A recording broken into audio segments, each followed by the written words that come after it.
You like this one, huh? Should we try dancing offset or no? No? Okay, we'll see you next time.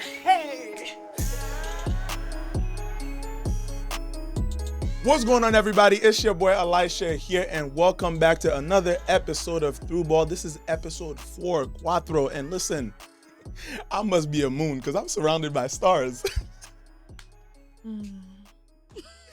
The dad jokes are in Keep them today. coming. Tip I'm your just waitresses, like- everybody. I can't with you. You got the dad runners on. You got the dad jokes coming. Just keep Yeah. going. Keep the show moving. Yeah, I got to my left, I got Kaylin Kyle. To my right, Darian Jenkins. As always, this is Through Ball, and we appreciate all of you for spending some of your valuable time with us. This is a special episode. Obviously, club football is back. We have a very special interview coming up with the one and only Edwin van der Sar. We're talking everything club football, especially previewing the Club World Cup right here on episode 4. Stay tuned. All right, this segment, as always, is named VAR, where we review our favorite moments from the past week. And obviously, as a Barca fan, I'm going to find any excuse to talk about Barca every single week. And this one, this is an interesting one. It's been announced that Taylor Swift's 1989 album will be featured on the front of Barcelona jerseys during the next Clásico. So, Whoa, okay. First and foremost, VAR. Let's go back. Let's roll the tape back because you said interesting, and then Darian's going like this. So you two aren't feeling T-Swift. Taylor Swift alone with the NFL, okay? Whether you're an NFL fan or not an NFL fan, she's obviously dating Travis Kelce, right? That's the right Kelce brother, right? I think so. We'll fact check that in a minute. I tuned in because I'm like, oh, I want to see what she's wearing. And I get that you're dropping your mouth on the floor, but NFL is one of the biggest sports in America. It's one of the biggest money makers here in America. And what did she make? Over $1 billion for the NFL. Again, we're going to fact check that. She made over like $1 billion for the NFL for people that have never tuned in before. It's going to only amplify soccer around the world. Oh, man. Okay. I don't know. I See, didn't know it's a that's name what you. on a I didn't know that's jersey. where you were going. See, It's a name on a jersey. To me, the music part of me, I'm thinking, how is 1989 translating to a football, a Spanish What's the song on soccer? the thing? Like, We could to put some. be We could fair, get I Bad don't know. To Bunny be on fair, it. I We don't could know. like a collab with you know Bad what I'm Bunny with saying? it. Bad Bunny, I get it. But You know? me, Shakira sorry, might be a Swifties, little shady. Sorry, Swifties. But I'll take Shakira. I don't really get it. I was hoping for like a Cowboy Carter, a Burna Boy, something maybe a little more. Cowboy universal. Carter? Yeah. Beyonce trans. Oh. Yeah, all I'm saying is, What if are you we doing here, lose, Taylor? if we lose, I'm blaming Taylor. So Oh wow. it's in y'all best interest that Hey we win that Swifties, game. I had your back. That's all I gotta say here. Okay. I don't want the smoke. All right, well, that's enough of Taylor Swift. But Kaylin, what is your VAR moment of the week? My VAR is none other than the GOAT, the best number 10 in the world. Yes. Lionel Messi back in action with Inter Miami after missing a few games for some are saying rest and recovery, some are saying an injury. Doesn't matter. The man started on the bench. It was Philadelphia Union taking on Inter Miami at Inter Miami's grounds at Chase Stadium, and it was the fight for the top spot in the East. Game's 1-0 for Inter Miami. Lionel Messi is on the side of the pitch, and of course he enters.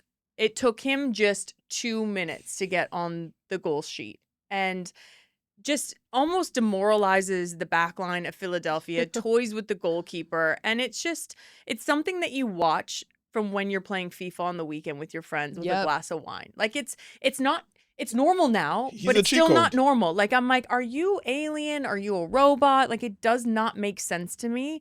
And like, you've missed how many games for Inter Miami? It doesn't matter.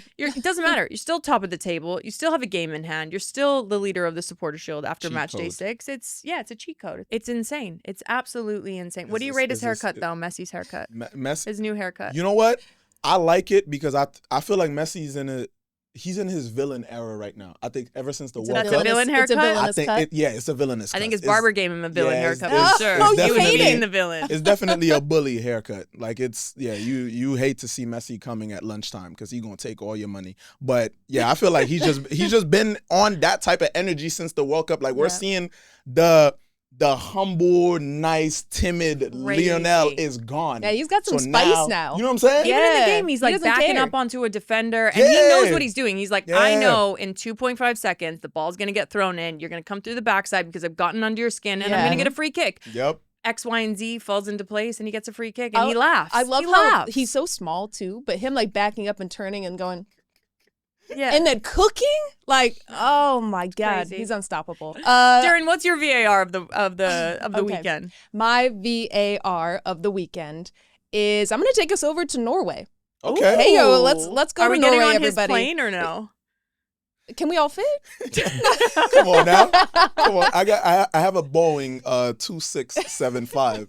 Don't look Was it that up. a Just trust four-seater? me. No. It's a 27 seat. Yeah. Oh shoot! Oh, Yeah, shoot. it's You're supposed to making be- that We can all go. money here on Everybody the go. zone. Yeah. Yes, let's hop over to Norway. Let's go to Club Bryn because the goalkeeper got man of the match. Although they lost, he showed up big, 3 saves, saved a penalty, and instead of getting, say, a trophy, a bottle of champagne, he got a tray of 4 dozen eggs. In this economy? In this economy. This is an How expensive onside eggs for are? me all day long. Uh-huh.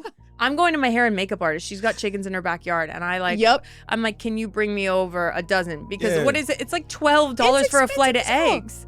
It's great. Shout They out ain't to even shout out to free my range. mom. She Yeah. also does this. She Yeah, I raises haven't chickens eaten- and gives away her eggs. Yeah, I haven't Love you, eaten Mom. eggs in a month. And now for Onside or Offside, where I voice my controversial takes. Sometimes they're mine. Sometimes I find them in a random corner on X, on Twitter, somewhere on Facebook. But voicing them on this show for my lovely co-host to tell me, am I bugging? Am I tripping? Or am I correct? Am I onside or offside? This episode starting with Pedri. Pedri is the best midfielder in world football right now. Onside or offside? Oh, Darian, I thought you were going to go the other way. Sis, no. Oh my yes. Yeah, no, I'm He with is you. raging right now. Give us You okay? why. Give us Why? why you think he's the best No. right now. Tell me why he's not. He is Tell me why he's not. I don't think he's the best player in Spain right now because you have Jude Bellingham. You look at Jude Bellingham in, I have to just grab my stats out, 8 goals and 6 assists, and then Pedri through 28 games. So more games than Jude Bellingham that's played 23. He's got 4 goals and 4 assists. If I'm looking at the best midfielder in Spain, I'm looking at Jude Bellingham, and it's not because I married an Englishman. It's because he's bigger, he's faster, he's stronger, he can make assists, he can make goals. Now, I'm not taking anything away from Pedri because he is a little playmaker. It's what you get when you He is grow little. up The through big versus Barcelona. the little. Yeah, you can, it's the Xavis, it's the Iniestas, and I understand that. But if you are creating a starting 11 and you have to choose between either of these players, you're going to go with a Jude Bellingham because he adds more as an all-around footballer than Pedri does. Ooh, I like that take. I'm also sticking with Real Madrid. And a midfielder who I think doesn't get enough credit is Valverde. Yeah. Also because Real Madrid's defense has been in shambles, so he plays right back sometimes. Statistically, he's been more effective on goal with assists and goals. He's a very understated midfielder who orchestrates the attack for Real Madrid. And I think any team he's on, he makes a difference. Pedri, I think it suits him at Barcelona. I think he's an incredible midfielder, but I don't think I couldn't sit here with my full chest and say, yeah, he's the best midfielder in Europe right now. No. Can we just look at one thing? You know, No, when no, no, people no, are no. really annoyed, I don't know if our producers can get a close-up of this. Of his foot. The foot starts moving, okay? It starts shaking uncontrollably. So we'll get a close-up of this. Go on. You know what? Here's why my foot is shaking, because I don't like when you're not agreeing with obviously a flawless Barca fans take here, but I don't like. We're it not when saying you're- he's not a great player. That's- We're that- saying he's a top That's my player. thing. I don't like that you're actually not wrong. That's what I'm really upset at right now. Oh. 'Cause- Here, let me just help you. Just Just fly keep that up. thing away from Fly me. it up. Come on, it feels nice. Just put it up in the air, just real quick. I'm not putting up Pedri. I'm running Sounds with you. nice. I think we had good arguments though for both. Yeah. You do. It's tough. I Listen. love Valverde. I just think he's so understated because he's Are you pushing taking it back. Valverde or are you taking Jude Bellingham in your 11? If you're a manager, if you're Carlo Ancelotti or if you're whatever There's manager a you are clear in the world, answer. who are you taking in your 11?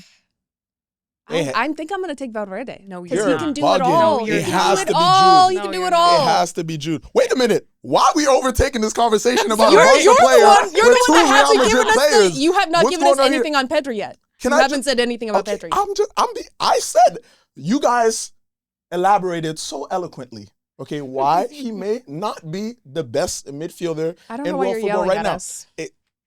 All I will say, okay, is that he's been very instrumental for this Barca team, and I'm so happy and I'm so proud Congrats, to you're have still him. not the best And that he's midfielder not, and that in Spain. he's healthy, and Thank he you has for being taken us instrumental. to the promised land. I know that we're sticking in Spain right now, but let's expand it. I mean, let's talk about the German league. Musiala, dynamic young player, can do all of it. His technical ability, how he weaves in and out of pressure, the way he sets everyone else up, the way he finishes.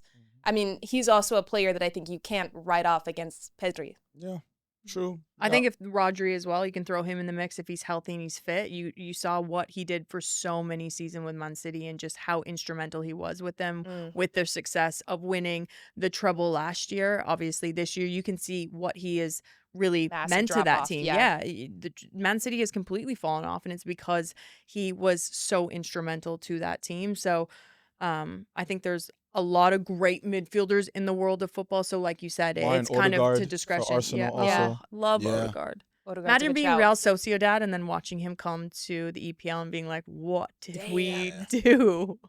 All right, speaking of Rodri, obviously Man City's been having a tough season, and the take right now is Man City's best chance at a trophy this season isn't a Club World Cup. Onside or offside? I'll go onside for that. Off. I have faith that City have a chance at the FA Cup. I know that's a hot take considering they're playing Nottingham Forest, but they have a deep bench. Omar Mamouche is on fire when he's playing. And yeah, Club World Cup I think is very open. We have no clue how that's going to go, but I think City, that's a time where they can rejuvenate and get back to the City we know. I think when you look at Manchester City, that it's a club that have spent big money. It's a club that have played in the biggest competitions. It's a club where players have played in the biggest competitions, whether it's a World Cup, whether it's a Euros, whether it's club, and they've gotten results. They've gotten trophies. So heading into a Club World Cup where hopefully you'll have Holland back. We don't know how long his injury will be. Hopefully he'll be back into the lineup. Anything can happen. But my biggest thing is when you do look at the Club World Cup, there's a lot on the line. And this is a good segue into my next take, which involves the Club World Cup. Speaking of a Club World Cup team, PSG, I believe, is highly underrated as a Champions League and Club World Cup champion contender this season. Onside or offside? Onside. Onside. I didn't Allez even, les yeah. Bleus. I completely agree. You were just with Madrid like 2 seconds ago, and now it's Allez les Bleus. Why can't I love more than one club? I'm sorry I'm not a Barca stan. That's He why. does. That's why You're a more than hater. able to. Yeah. When I look at PSG this season, it's exciting because I covered Ligue 1 for a couple of years, and the difference between the team that I'm seeing now than the team I saw a couple years back, and dare I say that when they had the Galacticos, because I know it's like a Real Madrid thing, but like the Neymars, the Messis, the Mbappes, they look like a team, and we saw it in the first leg in the Champions League. They lost 1-0 to Liverpool, and then went on the road to one of the most difficult places to and go play, whereas old PSG would have folded and crumbled. They came back and ended up winning that. I think right now they have a really good balance of youth and leadership, and they have a fantastic defensive mindset within that team where we never really saw before. Before it was we have so many attacking prowesses that can get on the back of balls, that put the ball into the back of the net. And now when I watch them defensively, it's defend first, and they are one of the most lethal teams in transitional moments because they have not only quick players, but they have technically quick players, and that's difficult to do. It's such a joy to see because I know, being in and around PSG, you played in France, the pressure, the immense pressure that they have on there, the amount of money that they spend on the players to show up, and the amount that they won a Champions League. They've never won one. Yeah. And they pump money into this club because that is the ultimate prize from them. They win the league every other year. Every year they win the league. There's no one ever close to them. So I think for me, this PSG team, they've done a very good job of bringing in youth and experience, and it's worked. I was going to say also, again, not to try to make everything about Barca, but their manager, Luis Enrique, also knows what it's like to win. Yeah. I think that when you bring in that winning mentality and that But they experience, have brought in winning mentality through coaches before. It's different when you have players. Oh Not a my former Barca God. coach. It's just different. It's different. But also, I'll say though, in all seriousness, that I think I'm liking that Dembele, I feel, is stepping up to the task that's been handed to him for so long. I feel like he's such a talented player. And I think when a truly ambidextrous player too. In his truest form, and I think that we've kind of seen him mature over the years a lot, and I think right now is his time where he realizes the guy that he is, and he's taking on that responsibility. And I think it's spilling over to some of the younger guys like Barcola too. And it's shaping out to be a different PSG than we've ever seen, which is crazy to say because they literally had Neymar, Mbappe, and Messi all together and weren't able to have people, the 3Ms. feel that confidence, I in think them. with that point, when you have superstars like that, though, that defines your team. That defines how your team plays. You get them on the ball. You're going to give Messi the ball anytime you can. You're going to let Mbappe run. You want Neymar to combine. Well, now, yes, Dembele is also one of those players, but he's such a team player. Yeah. And that mentality that they have is so fun to watch. And also, when you're young, when you first turn pro and you have no fears. You have all the audacity in the world. You want to be on the pitch. You'll do anything. It's do or die. Let me get back on this. Let's get forward. That's how that team is playing. And I think that, like I said, that audacity to play up against these big teams. That's like how onside you are with this, by the way. Get this under the chair. But that's what's so refreshing to watch, and the joy that you get watching these young players come and ball out. And I think why these very established teams like a Liverpool should fear to play against them. Now, bringing it all the way back to the States, which is crazy in this transition because we got an LA Galaxy and a PSG kid right behind me. But we're talking LA Galaxy. They've had a very rough start to the season after winning MLS Cup just last year. Now, my take is LA Galaxy will turn this around and make a phenomenal run in the playoffs this season. Onside or offside? Are you saying the LA Galaxy are crumbling? Can they take this around? It was making a phenomenal run in the playoffs. Yeah, we're on the same page You here. that word in. I want to be careful with. I'm going offside. I'm going to take a big stance on this. Obviously, I cover the league week in and week out, and I think Greg Vanney is one of the best managers in Major League Soccer. We saw his success at Toronto. With a bad team, he took them good to great. We saw this at LA Galaxy. He took a bad team from good to great and got them back onto their 6th MLS Cup title. Now, they're coming off a MLS Cup in 2024. And now they're having the worst start we've ever seen in Major League Soccer from a championship club. And it's the Ricky Puig, Payne's still injured. And yes, that's key factors. But they had so much movement in the offseason. Brugman, Delgado, two midfielders that we didn't speak enough about last season. Those MLS midfielders that go week in and week out without getting injured, that are in the construction of Major League Soccer with the wage bill. Then you have Joveljic, your top goal scorer for your team, that then gets bought out to Sporting Kansas City, a new rule within Major League Soccer. He goes to Sporting Kansas City, and Christian Ramirez comes over from the Columbus Crew. Now, to be fair, Christian Ramirez has done a phenomenal job considering there's so many pieces to the puzzle that are gone from this team. My biggest thing for the LA Galaxy is the goalkeeper. They keep switching back and forth from John McCarthy to their backup goalkeeper, from their backup goalkeeper to John McCarthy. And you guys all know this. When you're a goalkeeper, that's your one position. It's like a center back position. Yeah, you don't change it. You do not change it. So I think that's the one thing where... Worst case scenario. Yeah, and I know Greg Vanney's always cooking. Like, he's always cooking in the kitchen. So I would love to be like, why? Why are you making this decision? Because considering all the movement you've had within your team, that should be the one position where you're like, okay, you make a mistake in match day 4, you're my starter in match day 5, because we have so many missing pieces within this team. Now, obviously, Payne still, we saw last weekend on match day 6, he started on the bench, which is fantastic. We didn't see him feature. So hopefully he can come back from this injury and pick up where he left off in 2024. Christian Ramirez has been cooking. He's been done fantastic. And then you still have Peck that has been electric in Major League Soccer. But I would be shocked. I know Ricky Puig comes back maybe July, August. But coming back from injuries better than anyone, it's going to take time to get match fitness. It's going to take time to get that 90-minute match performance. Do they make the playoffs? I think they make the playoffs because I think the West is wild. It's like the wild, wild west over in Major League Soccer. The East is pretty, Yeah. you kind of know where teams are ranking and It's more sitting. We're in the predictable. West. I think Austin's second right now on match day 6. Vancouver's sitting in first. It's wild. Yeah, no, I agree with you. I think it is the wild, wild west. And MLS is so funny to me because I feel like teams can have the worst starts to a season. Yeah.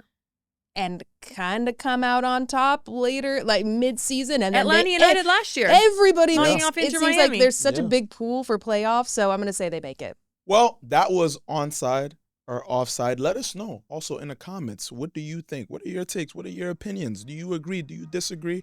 Just put them down below in the comments. We want to hear from you. Sorry, I just really felt like doing that. All right, this segment we like to call Man of the Match, where, of course, we give our flowers to a player, doesn't have to be a man, that we think was outstanding in the past week. Like And that come from on you. now. And I say that specifically because my player of the match, woman of the match this week has to be none other than the one and only Merci Dumonet. And this one hits close to home because I am born and raised in Port-au-Prince, Haiti. She's from Mirebalais in Haiti, and she's been going crazy for Olympique Lyonnais, whether that's in Ligue 1 Féminin or in the Women's Champions League. Like, she's top scorer right now in Ligue 1 with 15 goals. She's got 4 in the Champions League, scored against Bayern in their last match to make it into the semifinals. And overall, I think she's one of the contenders right now for the Women's Ballon d'Or. And, you know, her presence on the team is felt every single weekend, every single game, whether or not she scores. She's just a powerhouse, so versatile too. And again, you know, she's helped lead Haiti and the women's national team into a World Cup, which was, you know, historic, the first time ever. Yeah. And yeah, she continues to grow. She's only 21 years old, and I just can't wait to see, you know, how, you know, she progresses in the future. The sky's the limit, and yeah, I'm floored by her every single week. You know, we make sure we tune in. My dad watches all the time. We're so proud of her as a nation, and so yeah. I just have the biggest goosebumps ever. Yeah. Oh, I love that. It's yes. crazy. Isn't that weird though? Sorry, I'm going to cut you off for just a second.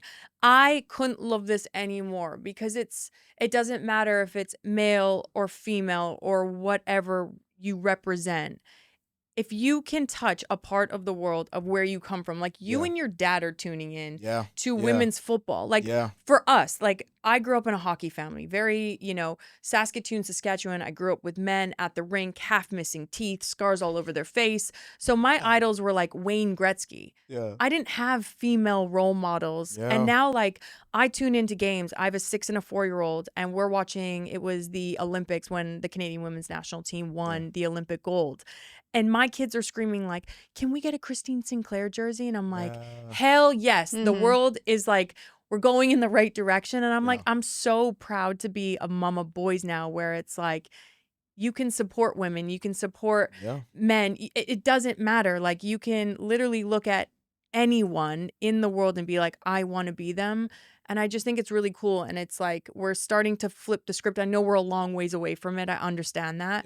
But it's slowly starting to feel like sport is bringing people together in the best way possible. And I know it always has, but even more so now because there's, you know, you two, for example, like people of color that speak out on topics, and you watching women's football, like men would never say that before. And I love it. Like my father-in-law, Everton legend, he watches women's football now. My husband is a director in women's football here in New Jersey, and I freaking love it. I love it. I love everything about it, and yeah, I think that's a great one. Merci Dumonet is a badass. Can I say that? Yeah. Hell Merci yeah. Dumonet is a badass. I followed her for a long time with the Haitian national team, and Lyon is not an easy team to break into. At all.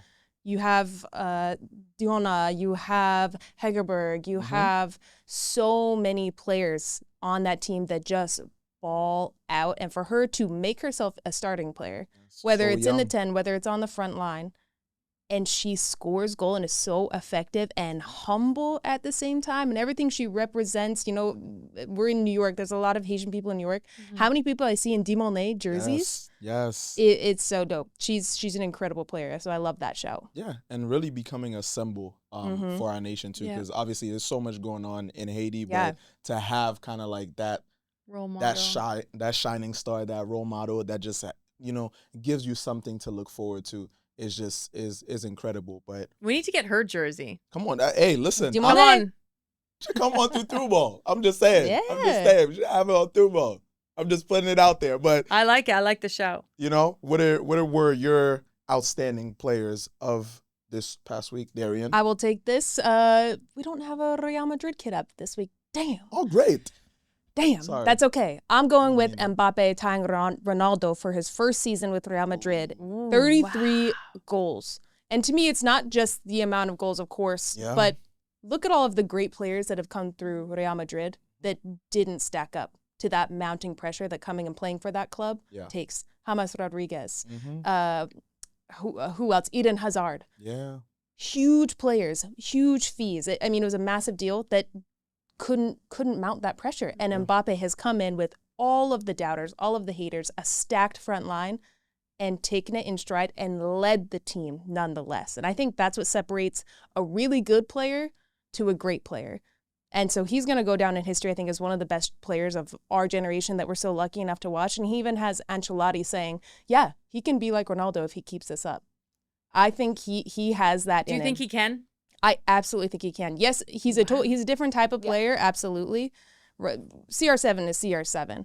But Mbappe has that in him. And to be able to handle that and shrug off that pressure and still perform, he's incredible. My question would be... Isn't it crazy, though? Sorry. From, like, the difference when you saw him at PSG to now Real Madrid.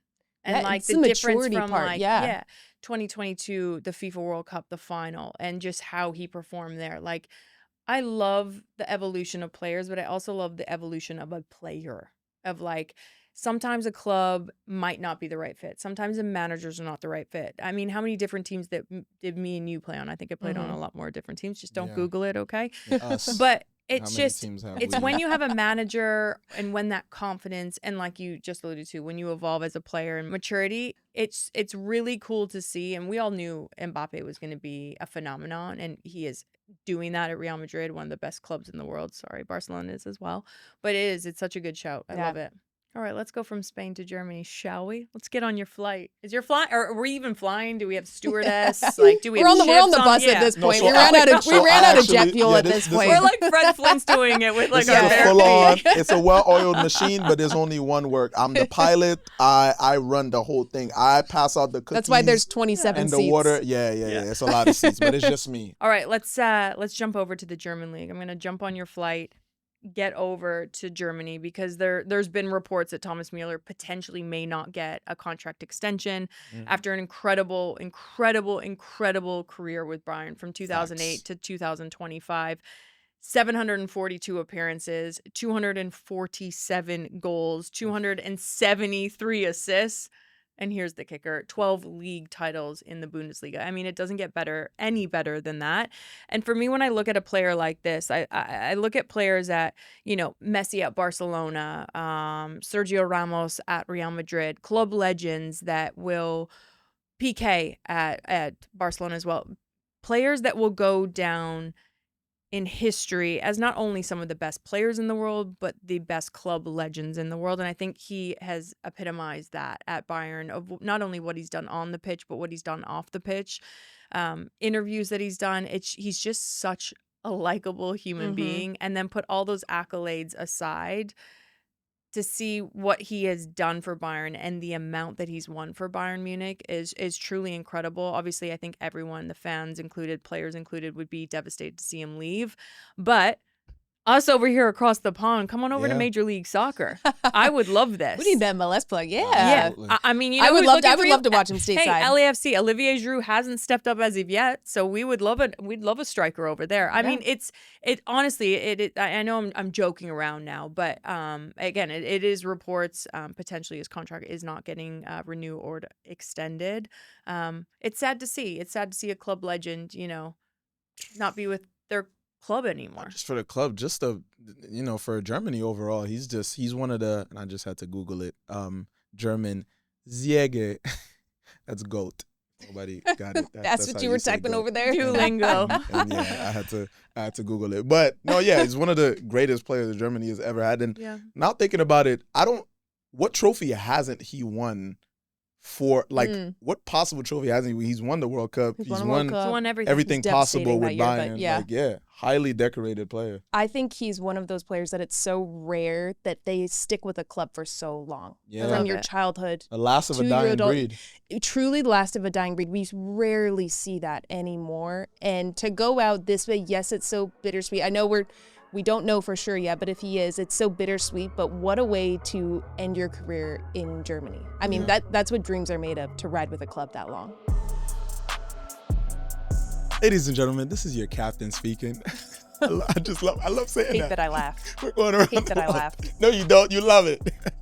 Let's go around the world.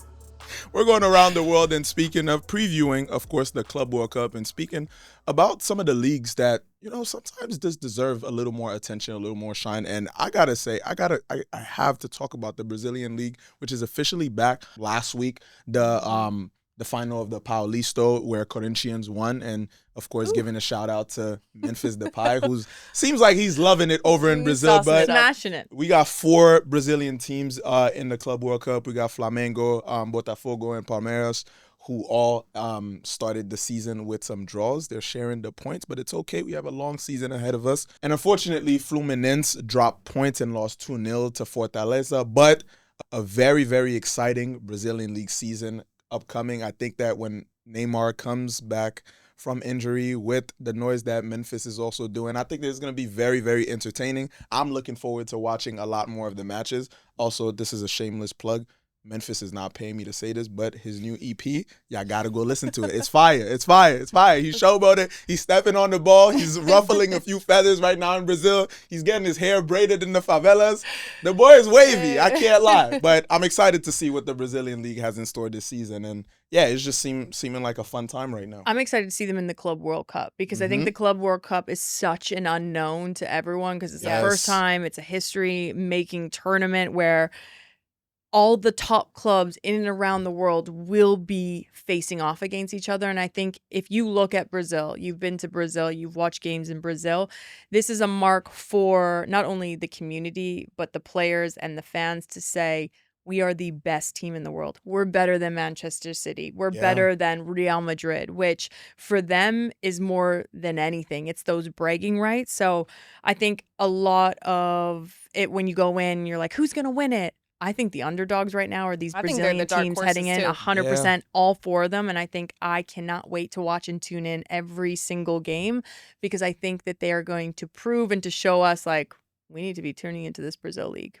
I am going to take us everywhere, because the title race is crazy. I mean, you have Liga Portugal with, Gyökeres leading Sporting CP at the top of the table. 42 goals, 42 games. I mean, insane. Also love his Bane celebration. Shout out. It scares me a little bit. I'm not going to lie. Send us a kit. And then you have La Liga. I love how we're shameless with that. Send us a kit. Yeah, we all want kids. Come on.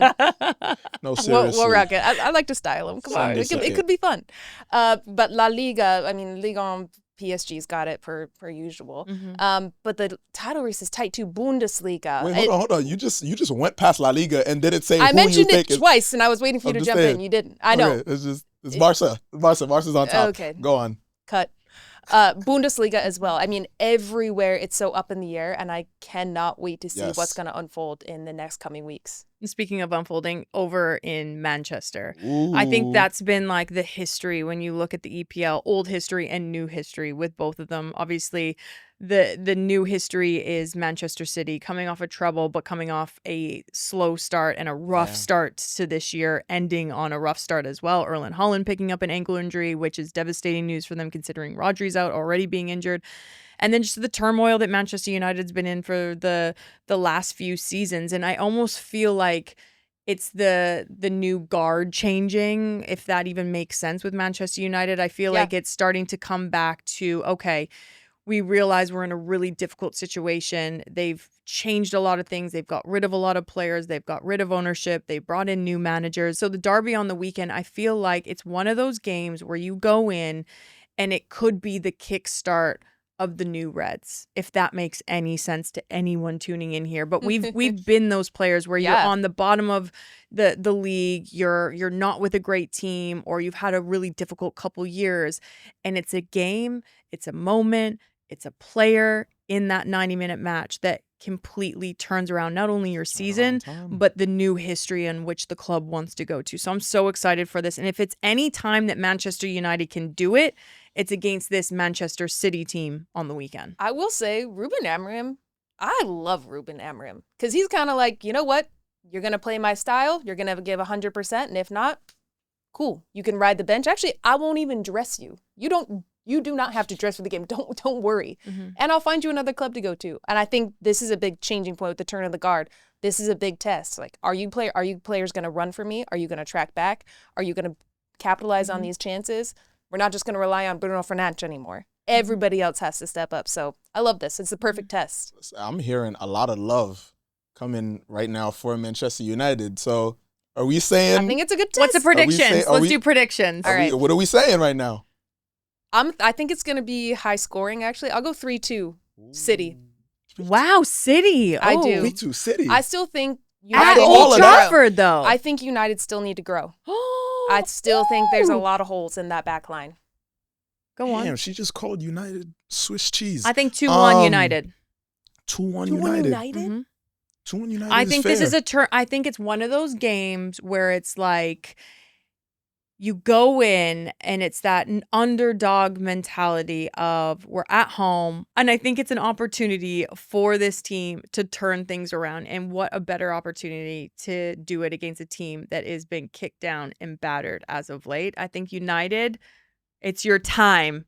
I'm not a Red supporter. I'm an Everton supporter. But if it's your time, this is your time. Elisha? Yeah, Manchester United is one of those teams that historically I personally would like to always see do well because they hold so much weight in world football, but they have been so disappointing within the last few years, and it just seemed like they ripped the hearts of United fans all over the world and just destroy any ounce of optimism that I've seen some of my fans. Shout out to Charlie. Charlie's been sad for a long time because of Manchester United. So I say I don't expect them to get the win. I think this is the moment where you get a little excited that it seems like they're turning things around, and then they just go and disappoint again. Sorry to be a pessimist, but I also don't think they're going to lose to City. So I say a 2-2 draw. Oh, boring. 2-2 draw. Get off your white picket fence. No, you got to have an actual take. Come on. It's got to be a 2-2 draw. I don't see either of them. Right, beating Darian. the We'll have a wager on it. Okay. Whoever wins takes the other out for dinner, and you Okay, can drive us there, and then not come in for the dinner. As long as you tip. Bet. As long as you tip your driver. Depends how good of a driver you are. And speaking of United, we had a chance to catch up with a United legend, the one and only goalkeeping legend all around the world, known to put fear into forwards' hearts, the one and only Edwin van der Sar. We have Edwin van der Sar in the building. How you doing, Edwin? Thank you very much. I'm really good. Thank you. And nice to be on the show. Absolutely. Listen, we're super happy to have you. Thank you so much for gracing us with your presence. And, I want to start this off. Obviously, I'm a little biased. I'm a Barca fan.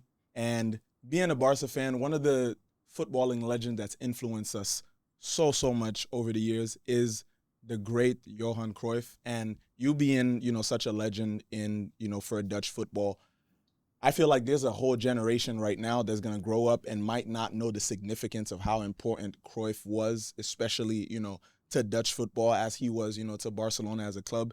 Can you speak to, for yourself, how important was he, to you and overall to the people of Netherlands? Yeah, I think it's special about the people of my age and everything, and the older generation. The early days at Ajax, winning the Champions League, 71, 72, 73, moving to Barcelona, playing the World Cup, 74, in the final, losing it, of course, against Germany. But the technique, the way the Dutch team played, the influence that Johan had on the team, on the tactics. That was something that he also progressed in his later stages of his football career. Even when he played in America for a while, he came back to Ajax, made them champion, and also of course his coaching career, starting at Ajax, winning European trophies, league titles, moving to Barcelona, winning the Champions League. So for us Dutch and for a lot of people in the whole world, it's been a great character, been a great player, huge influence on the world of football. But of course, the time stops for nobody, and it's great that there are new heroes popping up. The younger generation, they have the Messis, they have the Ronaldo, they come now with the Mbappe. So that's football, and of course you must not forget, let's say, the heroes or the people who contributed to the game, the height of the game at the moment, and that's Johan Cruyff for sure. Edwin, I wanted to ask about maybe your favorite memory. You have such a decorated career, Champions League, EPL, you've scored a goal as a goalkeeper, one of the few to do it. But what's maybe something the public doesn't know that's understated or doesn't get the spotlight as those championships do, but that's really special to you from your playing days? No, yeah, I think whatever he played so many games, he won so many titles, so that's is something that you take with you. But somehow, if you're really top level, you also think about the games that you lost, the finals that you lost, the Champions League finals that you lost on a penalty shootout. For myself, also not having played in a final in the European Cup with the national team, the World Cup, losing in the semi-final. So those things are still for myself, I wouldn't say a big miss, but it's something that I'm not sleeping and not losing any sleep on about it. But it's something that that you feel that your career is not fully to the highest level. I hear those words and it doesn't make sense when they come out of your mouth, because you have done everything and you've really epitomized what it takes to be at top level in professional football. Yeah. So I want to go back through memory lane, because you are aging like a fine wine. So let's relive maybe what was the Thank you one very game that you would love to relive right now? Mm-hmm.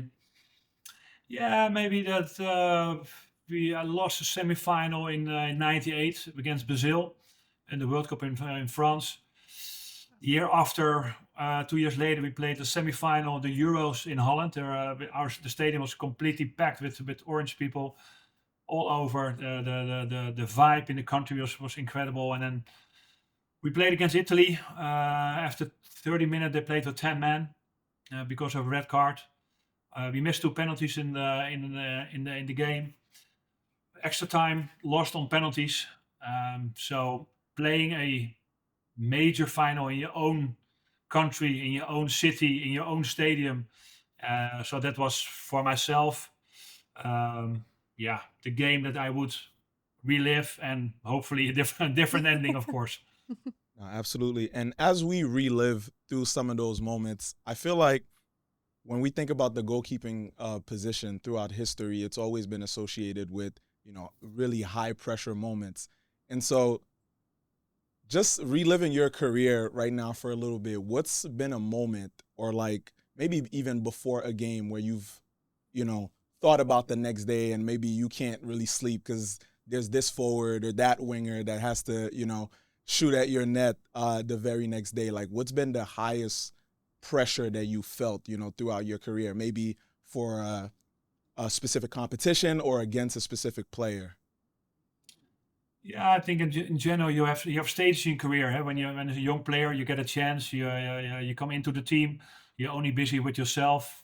Try to perform. You're nervous. You not know what the situation is going to bring. The pressure of being in a big stadium, being on television, and along you of course you make your mistakes when you're young, even when you're 34, even when you're 40. You keep making mistakes, but you know much better how to deal with it. And of course, the type of players you're playing against, different opposition, and that was a nice thing of European football. It is a nice thing of European football, because winning the league in your own country is amazing. To win it in England in the Premier League, fantastic. But those games you play in different stadiums, in San Siro, in Bernabeu, in Turkey, in Greece, where the atmosphere, the flares, the sound, those memories are amazing and stay with you all your life. Those let's say amazing players where you played with, of course, but also played against, and those players have been in my era made football tick. I love hearing that. What's the best stadium that you've ever played at? Where you go, it could be home or away, where you're like, wow, I wasn't expecting those fans. Yeah, what I mentioned, like the games in Greece, in Athens or Thessaloniki, or in Turkey, Istanbul. Those fans are really fanatic. I know in the UK, the Premier League, it's an incredible competition, and the fans are amazing. They stay behind the team, but the fanatism in those kind of countries, that's something different. Edwin, a big part of the conversation now about goalkeeping is how that position has changed so much. And obviously, you were a huge part of the evolution of what we look at as a goalkeeper and having to play out your shot-stopping ability. I mean, your clean sheets that you had. But now it's almost like a goalkeeper has to be a sweeper. They're another field player in a way. What do you think of that evolution of the position? Yeah, I think I was one of the starting points in it. I think in 93, 92, 93, the back pass rule came out of they were not allowed anymore. So then goalkeepers had to, use their feet to play out. And I know with Louis van Gaal and Frans Hoek, my goalkeeping coach at Ajax, we started working straight away with the team, with the defenders. And that helped us to establish ourselves as, say, European contenders. And we changed. I think with Ajax we changed football a little bit in the mid 90s, and if you see now the level of goalkeepers, what they can do with the left foot, with the right foot, you don't see any difference. And sometimes I think even the goalkeepers, besides maybe Messi or whatever, they have an amazing pass, the control they have, the technique they are showing every game, and the depth they are looking for. So not only the short passes, but also because nowadays the high pressure from a lot of teams into the 18-yard box. Something you have to play along, and those guys have an amazing, like Alisson and Ederson by City and Liverpool, goalkeepers in Spain. It's incredible to see the quality and the level of their passing. This segues into the next question, because we always love having a little bit of fun on the show. We like putting you on the hot seat. So I want you to name your top 5 goalkeepers of all time. You can put yourself in the mix, because I'd probably put you in the mix as well. So let's start with number 5 and then work your way up to maybe the best goalkeeper ever from past or present. It's always a lot of people ask that question, and sometimes your opinion changes and everything, but not in any particular order. I would say Buffon. Of course. He was quality in Italy, of course. Because of him, I needed to leave Juventus and went to Fulham. But he did amazing also in the later stage of his career. I had a lot of respect for Iker Casillas. Maybe not the best technique or something, but he was the way that he played for so long for Real Madrid, the trophies that he won, the quality that he showed also for Spain. He's been tremendous for the national team. So on that part, I put him in, maybe at 4. Manuel Neuer, I particularly like the style. Also, I like to go outside the box, and sometimes I was like a sweeper keeper. Maybe 20 meters, 30 meters, but he is so like 45 meters, and sometimes he's on the halfway line, placing balls somewhere. So I think the calmness and the reaction save that he has, it's been great. That's 3, yeah. You want 2 more? You can put yourself in it. You can put yourself at 1. I know you said in no particular order, but I'd probably put you top 2. Don't be too humble. Throw it in the mix. Courtois, I like also. It's a little bit similar my height. Maybe not as elegant as some of the other goalkeepers, but efficient. And that's what you want from a goalkeeper. Reliable, efficient, knows what he do. And if a ball comes through, there's quality behind you. So I think for Madrid, they are very happy and lucky to have a goalkeeper like him in their start lineup.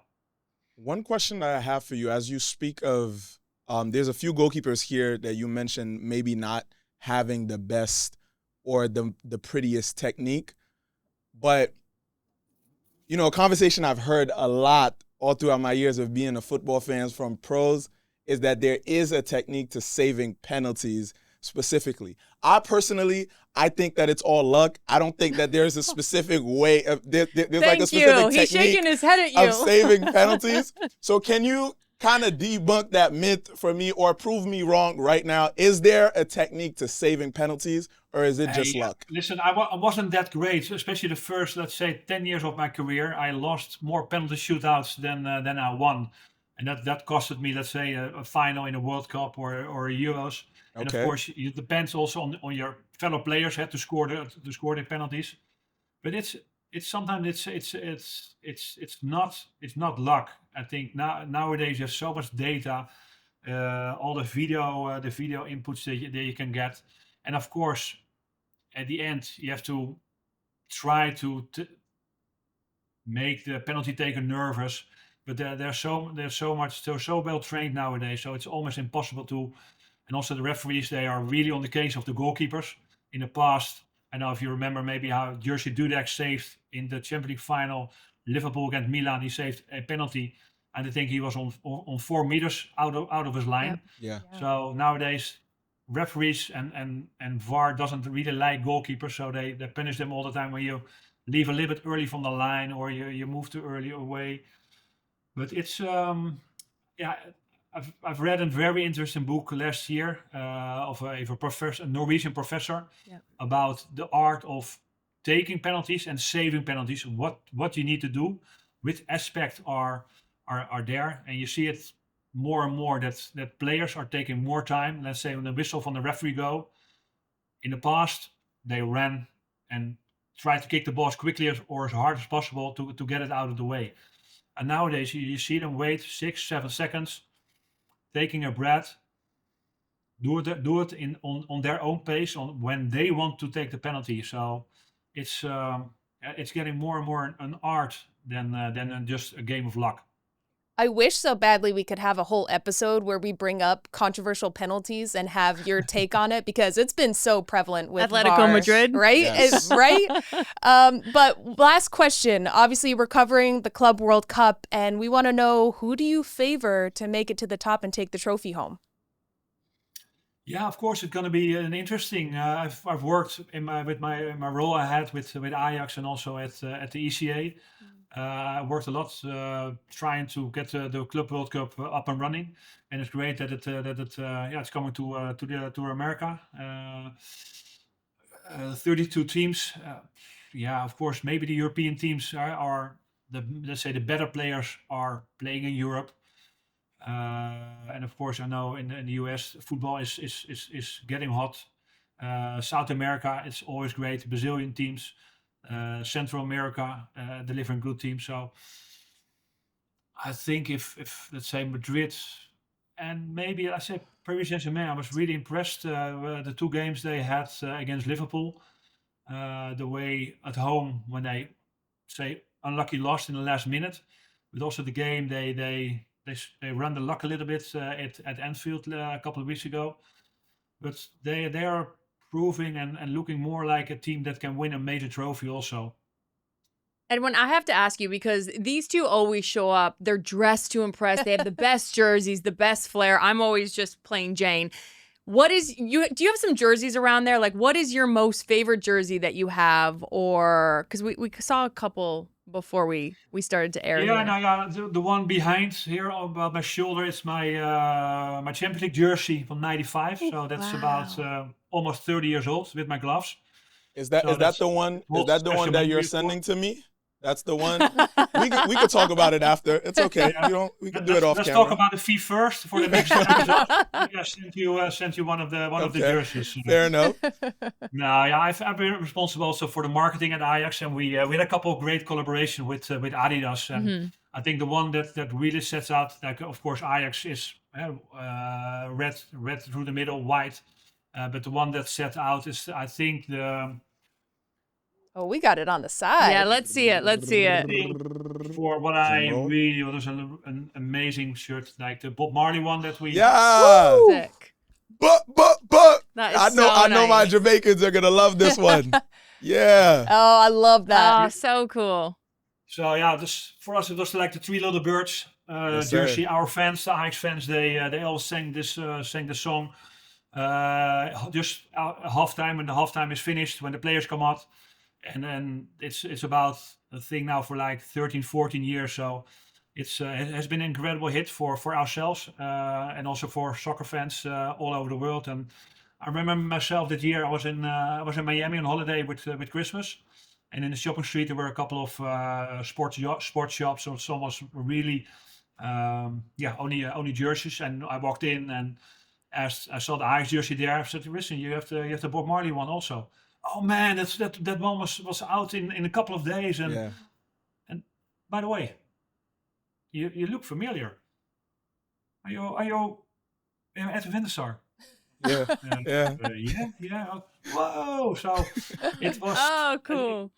Yeah, it was great, and that brought a lot of interest in the club and Bob Marley. So it was a nice combination with Adidas, Ajax, and the family of Marley. Oh, I love that. Listen, man, absolute legend, Edwin. We appreciate your time so much, and stop by anytime. We can talk for hours. Come if to you're New willing York. to. Yes, Make come the trip through. across the pond. Yeah, come do a live show with us. New York sounds nice, of course. So at the moment, I'm taking some time off of work, so I'm traveling a lot. So maybe hook up later in the year when you do a show. Yeah, let's Beautiful. make it We happen. love it. Fingers. Yes, sir. Yes. Thank Thank you. you.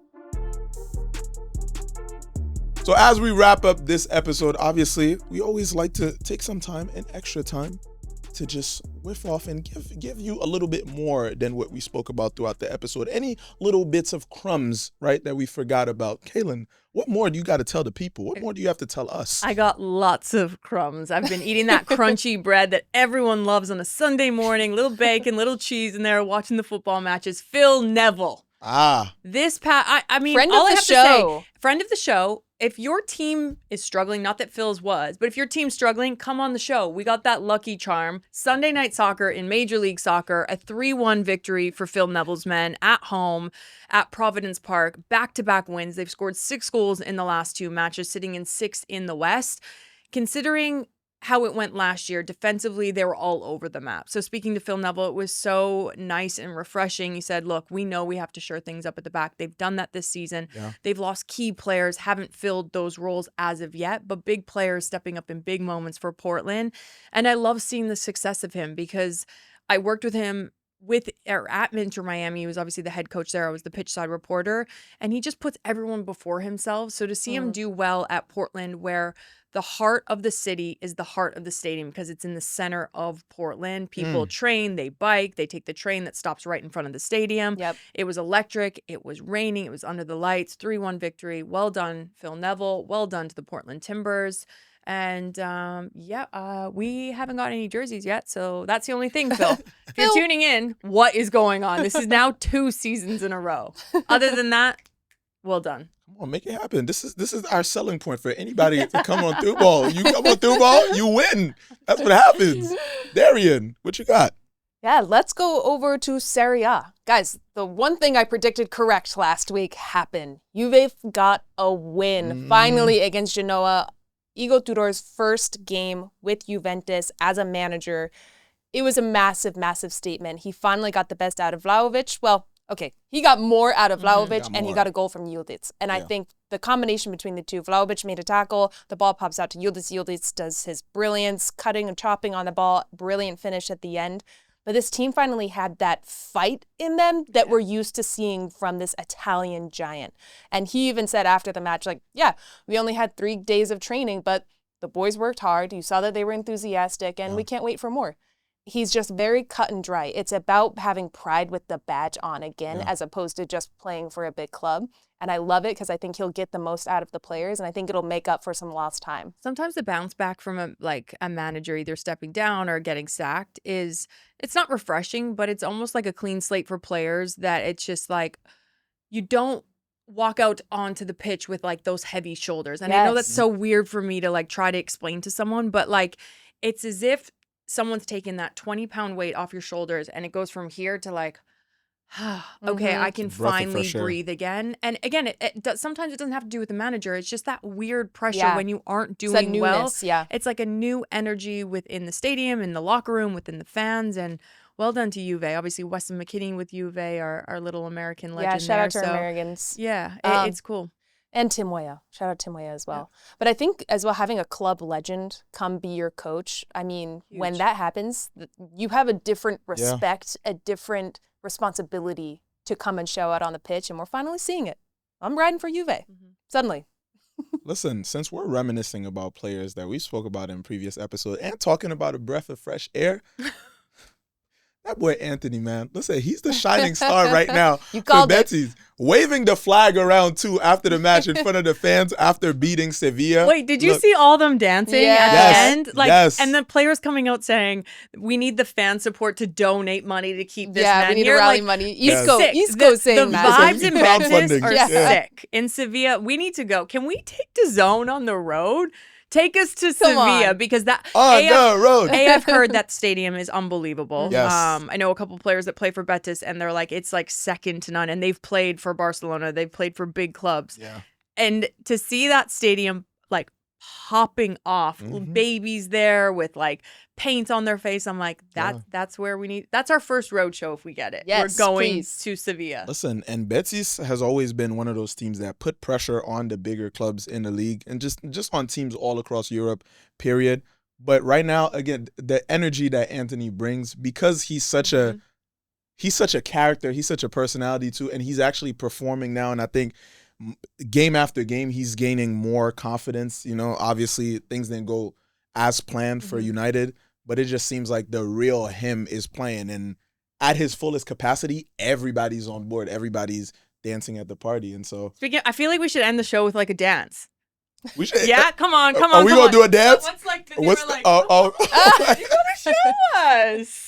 No, you know how to do we it, can Elijah? wrap there. I don't know how to do the Yeah, dance. let's see it. I don't know how to do Show that. us a move. Show us a move. If you want me to, if I get up, I'm gonna start twerking, and it's gonna be embarrassing for everybody. So, yeah, it's maybe not. We'll cut that. We'll cut it. But yeah, it's been incredible seeing Betis and the new energy that Anthony's bringing. And whenever Anthony's doing well, it feels like there's just a balance in the universe. It was absolutely amazing having a legend on the show. We cannot wait for more of our guests upcoming. Stay tuned. If you have any guests that you want to see featured on our show, drop it in the comments below. We will try our best. Our producers, we're going to send them on the road to try to get everyone that you want on this show. And if we can't make it happen, maybe we take this show on the road. Can we put that into the atmosphere? I'm manifesting it. Let's make it happen, please. And remember, this summer, starting on June 14th, from June 14th to July 13th, you can watch for free the Club World Cup on DAZN.com. Make sure you go to DAZN.com and go watch the Club World Cup this summer. This has been Through Ball Episode 4. Kaylin Kyle, Darian Jenkins. It's your boy Elisha. See you on the next one. Should we try dancing offset or no? No? Okay, we'll see you next time. Hey!